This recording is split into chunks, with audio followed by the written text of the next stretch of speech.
Hey guys, so I'm going to do another review on my Corolla Cross.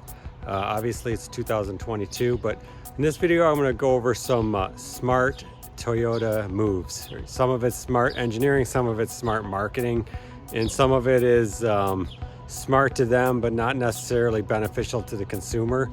So smart move number one is these LED lights, and they're not just on the headlights and tail lamps, but they're inside the vehicle as well.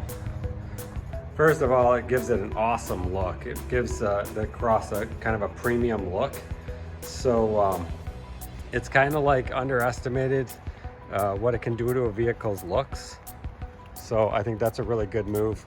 The back are LED too. There's been a lot of comments about these back lights being too dull, especially at night. That includes the brake lights and the just the onboarding lamps that are on all the time. So a lot of people have issues with that. But overall, the LED lights give it that premium feel. So I'm going to go inside the vehicle now.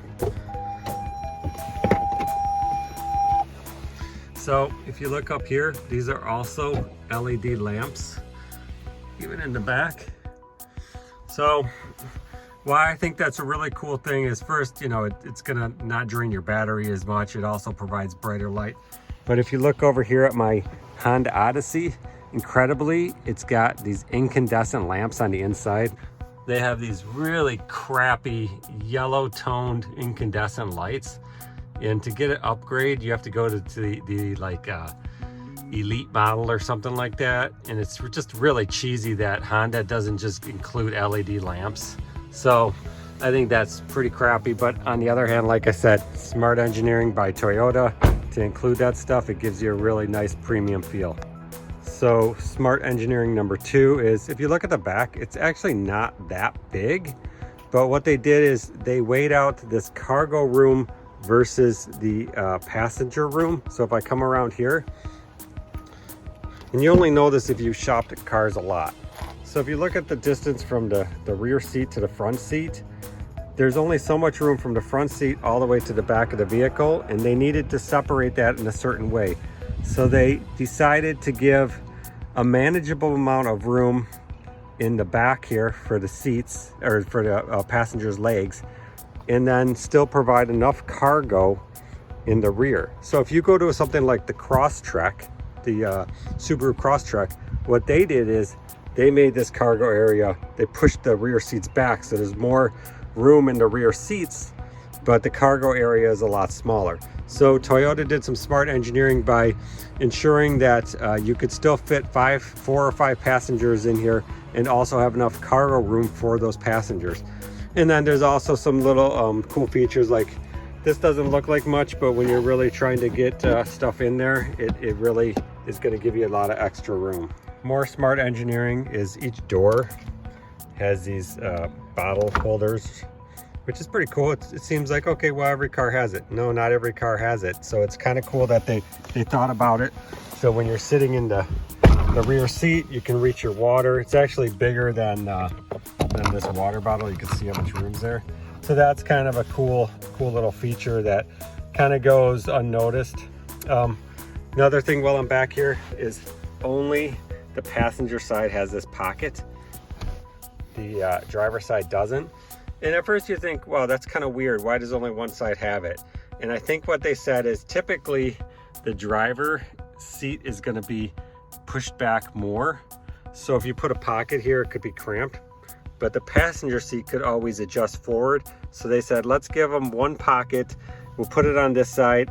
One pocket is better than nothing, and it is truly better than nothing. So that's some smart engineering on Toyota's part. So we're talking about smart engineering moves. Another thing to point out, a lot of people point this out, there is rear venting back here. A lot of car companies do not give you that. You have to upgrade. This is the base model, Corolla Cross L. So this is really cool. So again, these little features make the vehicle look so much better. The LED, everything like that. Also, this is a 7-inch screen. If you go for the upgraded level of the Corolla Cross, you get the 8-inch screen. But guess what? My Honda Odyssey XLE with leather only has a 7-inch screen. So do I mind the 7-inch screen? No, I don't mind it. And what, again, Toyota did is they made it big enough where you're not gonna really miss a bigger screen, but if you put a smaller one in there, it's gonna feel cheap. So Toyota, again, rode on that edge of engineering dollar savings, and they did a really good job doing that. So here's a few things that I think where Toyota kind of, I don't want to say cheated their customer, but definitely cut the corner. If you look closely, there's door edge guards here. Let me try to get in there. It's hard to see it, but there's a door edge guard here. I think they charged me like 180 bucks for them. And then these body side moldings, which look nice. I don't know how functional they are. They charged me like 200 bucks for those.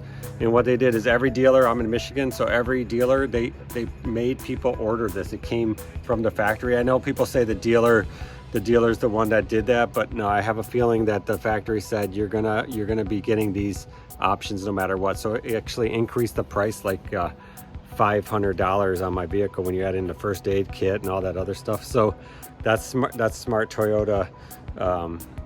That's Toyota smartness, but it also cost me. So I didn't really appreciate that, because there's no way I wanted to spend that extra money on that kind of stuff. I also had to get the first aid kit, the smoker's kit, and the wheel, the floor liners, which I don't mind. The floor liners, I think it cost me like $220 or something, which is fine. In the last few smart engineerings are, if you look at this gap here, it's really big compared to if you go down the rest of the vehicle. See how small it is? This is, I'm just guessing, this is like a 15mm gap. And what they do is, this is the front corner of the vehicle. So many times you get into a fender bender, and this whole thing gets pushed forward or up. If it gets pushed up, you probably won't break your headlight. In headlights, these headlights are extremely expensive. So Toyota said, why don't we put a slightly bigger gap in here? And then if there's a front-on collision, what they do is insurance companies have these 5-mile-an-hour or so tests that for every car manufacturer, and that's how they set their insurance rate for cars. So what they do is they test, okay, front bumper, 5-mile-an-hour impact, what kind of damage does it do? And it actually, if you don't design the vehicle correctly, it'll do a ton of damage. In your repair bill on a 5-mile-an-hour crash is going to be like whatever, $2,500. So what Toyota did is they said, let's limit that down so we can keep the insurance low on this car, and let's put that gap there. So if it does get into that minor fender bender, it's not going to cost the owner of the vehicle a ton of money. The last thing I'm going to point out is, it sounds totally stupid too, but this pull down is on the right hand. Most people are right-handed. So I actually owned, I think it was an Equinox, and they had it on the left-hand side. And every time I went up to close it, I would go to the right hand and there was no handle there, and I had to go to the right, and I'm kind of crisscrossing my arm. So again, Toyota's smart. They use the percentages. I think 75 or 80% of people are right-handed. So they said, let's put it on the right hand. Some car companies put it on both sides, but in this case, they at least put it on the correct side.